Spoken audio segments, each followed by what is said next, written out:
All right, Patriots, let's dive into this.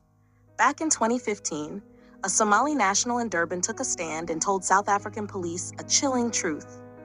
Some of these Spaza shops, scattered across our townships and villages, they're allegedly being used to funnel dirty money to Al-Shabaab, the Al-Qaeda-linked rebel group causing bloodshed back in Somalia. Yes, you heard right. These so-called shops, conveniently placed in every corner of our communities, are just fronts for laundering money that fuels this group's merciless war. And every time we bring this up, we're labeled the bad guys. But this is the truth. Our towns are being used as bank vaults for terror. This Somali, a brave soul, said Al-Shabaab was behind a major portion of these Spaza shops springing up like weeds across our country. He even went to the police station on Broad Street in Durban to report his own countrymen after they threatened him. Imagine that. His fellow nationals attacked him with hammers, waved guns in his face, just for blowing the whistle. Why? Because he spoke up about how these shops are funding Al-Shabaab's violent cause against the UN-backed government in Somalia. They attacked him just for telling the truth, right here on our soil. Patriots, it's beyond time to ask why this is happening in our communities. And it doesn't stop there. Let's get one thing straight. Many of these so-called asylum seekers, some of them are not here to seek refuge. They're here, hiding in plain sight, using our hospitality as a shield to set up operations and run shady businesses that endanger our country. These terrorists came in, claimed asylum, and are now full citizens, hiding under the guise of business owners. They'll eliminate anyone who gets in their way and wouldn't hesitate to bring down this entire country if it suits their cause. It's not just money laundering. It's a whole operation hiding behind the banner of small business. And what do we hear from all those humanitarian NGOs always preaching about helping the less fortunate? Dead silence. These so-called humanitarians turn a blind eye to the terror being funded right here. Why? Because they're also on the payroll. They're making money while chaos unfolds in our communities. The ANC has truly dismantled our nation, and the whole world knows it. We're no strangers to the fact that extremists now hold South African citizenship. And yet, every time we raise these pressing issues, we're instantly labeled with every name under the sun. But let me make this clear. The day our government clashes with these terrorists, it will be the beginning of the end for South Africa. We've seen it happen in other nations. Our parliament, our airports, they'll all become relics of a distant past, buried beneath the rubble of denial. Let's start with the case of a terrorist named Fazul Abdullah Mohammed, an Al-Qaeda big shot, their East African leader no less. This twisted maniac was born in Somalia, raised in Pakistan, and somehow managed to get his hands on South African documents. I don't even know when he strolled into our country and walked out with our papers, but there it is. And though this isn't breaking news, it's still painfully relevant. This so-called South African, or Somalian, was eventually taken out in Mogadishu, Somalia, with South African documents in his possession. How is that not raising red flags? It's a dead giveaway that he had some connection here in our own backyard.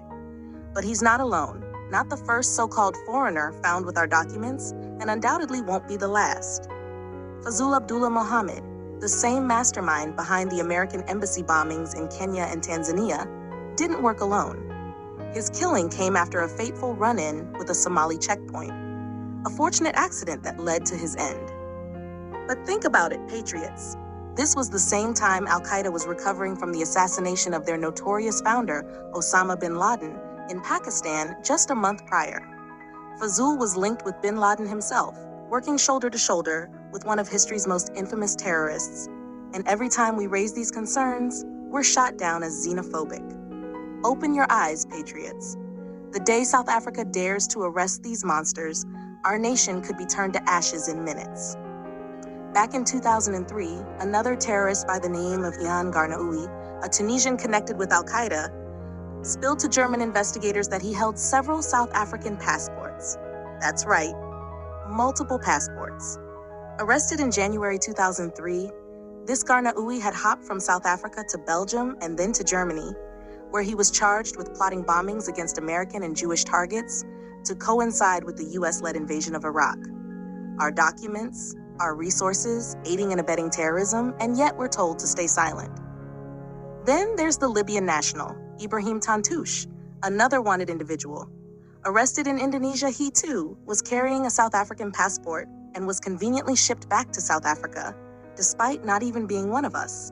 A terrorist, hiding behind our country's papers, freely traversing borders. Is this what we've come to?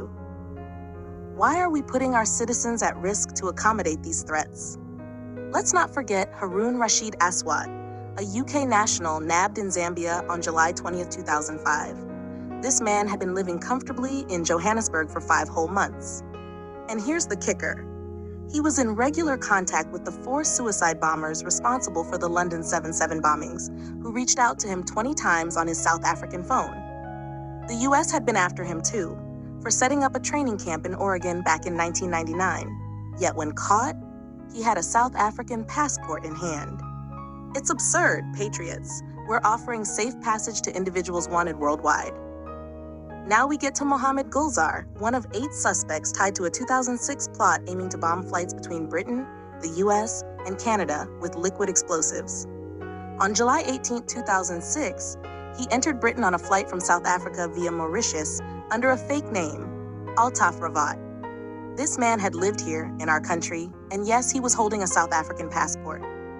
Why, patriots, do we continue to let our borders and our documents become tools for these madmen? Rashid Rauf, the supposed brains behind the transatlantic terror plot, was another menace nabbed with our passport in Pakistan in August 2006. He managed to escape custody in December 2007, slipping through the cracks. Rauf held British and Pakistani citizenship, married into the family of Maulana Masood Azhar, the founder of Jaish-e-Mohammed, an Islamist militant group linked to Al-Qaeda. Although a US drone reportedly took him out in 2008, his family disputes his death, and rumors suggest he's still lurking in the shadows. This terrorist, wielding South African documents, yet another in a long line of examples where we see our country played as a pawn in global terror networks. Every case, every time, we see our nation's documents in the wrong hands. Fazul Abdullah Muhammad, Ihsan Garnawi, Ibrahim Tantouche, Harun Rashid Aswad, Mohammed Gulzar, Rashid Rauf. These names aren't just infamous terrorists, they are testaments to our government's failure. And yet we are told we're the villains, branded haters for voicing the obvious. Patriots, when will this madness end? How many more South Africans must appear on the global terrorist roster before we finally put our foot down? Our country, our homeland, is being torn apart by the very people we let in under a guise of compassion and open arms. When will the government wake up?